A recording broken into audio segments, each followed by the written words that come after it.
کم سړی چې ستا عزت نه کوي کنه نو دا یو څو نښې به په هغه کې تا ته ښکاره وي چې تا ته به پته لګي چې دا سړی زما عزت نه کوي.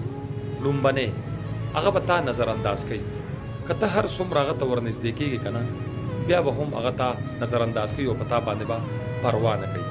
دویم ستا په موجودګي او په غیر موجودګي کې په هغه باندې به هېڅ پروا نه غورځېږي چې دا سړی راغی او که دا سړی لاړ. دریم هغه به ستا په هره خبره کې رادانګي او ستا په خبرو کې به خبرې کوي او ستا خبرې به کټ کوي، یعنی په هغه ځای کې به هم تا نظر انداز کوي. څلورم چې کله ورسره ته ناست یې په تا به یې پروا نه خو چې ته ترې پاسې نو تا پسې به شاته خبرې کوي. نو تاسو کوشش وکړئ چې کم خلک ستاسو عزت نه کوي نو دا ځان ډېر زیات خوږ دی. خپل عزت نفس مه مجروح کوئ د چا د خاطره. پرېږدئ هغه خلک چې کم خلک ستاسو پروا او عزت نه کوي.